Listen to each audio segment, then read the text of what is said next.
केंद्रीय अल्पसंख्यक मामलों के मंत्री मुख्तार अब्बास नकवी ने आज कहा है कि हज यात्रा 2021 के लिए आवेदन पत्र जमा करने की अंतिम तारीख जो 10 दिसंबर 2020 तक थी उसे बढ़ाकर 10 जनवरी 2021 तक कर दी गई है। हज के एप्लीकेशन की डेट को हम बढ़ा रहे हैं, वहीं पर जो है ये भी बताने में खुशी हो रही है कि जो डिफरेंट इम्बार्केशन पॉइंट से जो लोग जाएंगे उसमें भी एक्सपेक्टेड अनुमानित जो खर्च है वो भी काफी हद तक अभी के जो अलग अलग एजेंसीज के फीडबैक के बेस पर कह सकते हैं घट रहा है। इस विषय पे ज़्यादा जानकारी के लिए नेशन सामना न्यूज़ 24 की टीम ने की खास बात डॉक्टर मकसूद अहमद खान से, जो चीफ एग्जीक्यूटिव ऑफिसर हैं हज कमेटी ऑफ इंडिया के। तो क्या कहा उन्होंने, ज़रा आप ये सुनिए। ये हमारे मिनिस्ट्री ऑफ माइनॉरिटी अफेयर्स के जो माननीय मंत्री मुख्तार अब्बास नकवी साहब हैं, इनकी हमेशा कोशिश रहती है कि हज सस्ता से सस्ता हो। वो जो भी मामला होता है, जो भी इशू होता है, जहाँ कॉस्ट बढ़ती है तो वो खुद पर्सनली ध्यान देते हैं और इस बात की कोशिश करते हैं कि इसको कम से कम किया जाए। तो हमने ये जो 1 महीना पहले हज अनाउंस किया था, उसमें उस वक्त के जो हालात थे और उस वक्त का जो फीडबैक था उसके अनुसार ये जो हमारा कॉस्ट था वो थोड़ा सा 370 से शुरू हो रहा था। तो उस पर 2-3 बार साहब ने गाइडेंस दिया, मीटिंग्स ली और रिव्यू लिया। तो अभी आज की जो प्रेस कॉन्फ्रेंस हुई है उसमें ये साहब ने डिक्लेयर किया है कि ये आवेदन जो है 10 जनवरी तक भर सकते हैं। 10 जनवरी 2021 तक 1 महीने की ये तारीखी में फॉर्म भरने में अवधि बढ़ी है।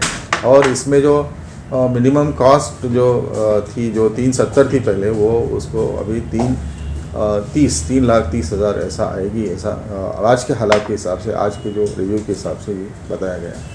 ये बताने का उद्देश्य यही है कि हाजियों की तमन्ना रहती है और खर्च तो अपने हाथ में रहता नहीं है। खर्च तो जैसा हज सऊदी अरब में होना होता है, तो सऊदी अरब जिस तरीके के चार्जेस लगाते हैं, जहाँ वहाँ जैसी बढ़ोतरी होती है, जैसे वहाँ हज पहले पिछले साल के मुकाबले में इस साल में कई चीज़ें बढ़ी हैं। कोरोना पैंडेमिक के अलावा भी जो वहाँ वैट 5% हुआ करता था, अभी वैट 15% हुआ है। और वहाँ पहले वीज़ा फ्री मिलता था पिछले सालों में, अभी वीज़ा की फ़ीस 300 सऊदी रियाल हुई है, यानी लगभग 300 × 20, यानी उसके जो पैसे होते हैं उतने रुपीज़ में पैसे बढ़ते हैं। और जो एक मेजर अभी उन्होंने इंडिकेशन दिया है जो सऊदी अरब की तरफ से, कि जो मॉलिंग की फ़ीस होती थी जो 1050 सऊदी रियाल होती थी, तो वो बढ़ाकर 2500 सऊदी रियाल कर दी है। मतलब इसका जो 1450 सऊदी रियाल का अंतर है, वो 1450 सऊदी रियाल यानी लगभग 29,000 रुपये इंडियन होते हैं। तो ये कॉस्ट बड़ी है। तो ये 30,000 को पकड़ते हुए अभी जो हमने कॉस्ट बताई है 3,30,000, जो मुंबई है, अहमदाबाद है, इनके लिए 3,30,000 इम्बार्केशन वाइज ये गाइडेंस दिया है ताकि हाजियों को उसमें सेलेक्ट करने में आसानी हो।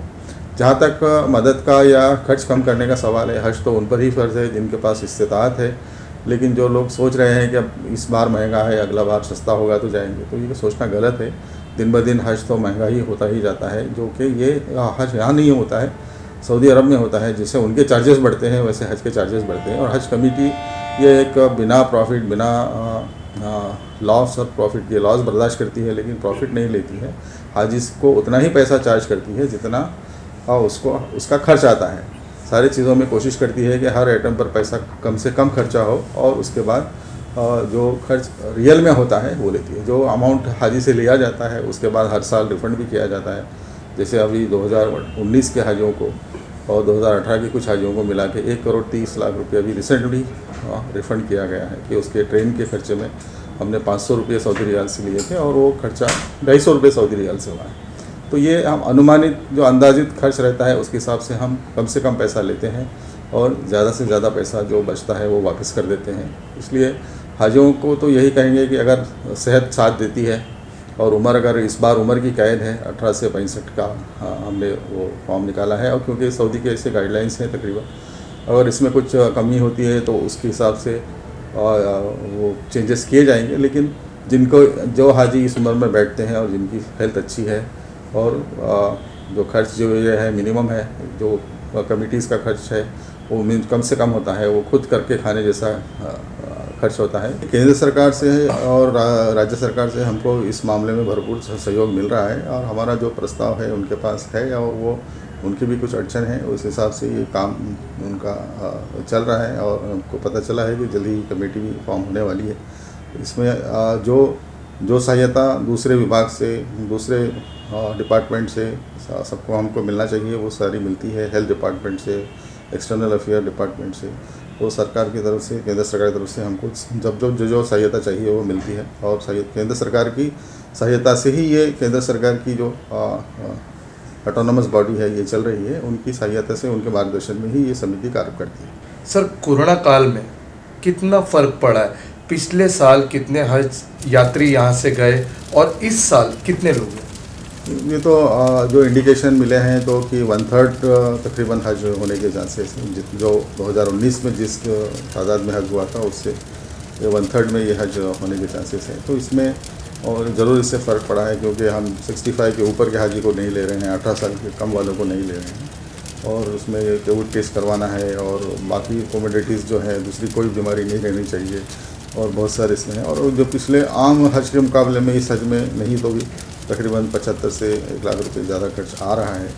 ये सारी चीज़ें देखते हुए हज पूरी फुल वॉल्यूम में नहीं होगा, इसका अंदाज़ा सभी को है, हमको भी है और सऊदी ने भी यह बताया है। लेकिन एग्जैक्टली कितना रहेगा, कितना कोटा रहेगा, वो जब सऊदी गवर्नमेंट के साथ इंडियन गवर्नमेंट का बायलैटरल एग्रीमेंट होगा तभी पता चलेगा। सर, क्या आने वाले वक्त में और रियायतें मिलेंगी? जरूर मिलेंगी, जैसे जैसे हालात दुरुस्त होंगे, ठीक होंगे और कोरोना की जो पाबंदियां हैं वो कम होंगी, वैसे वैसे रियायतें भी मिलेंगी और खर्च भी कम पड़ेगा।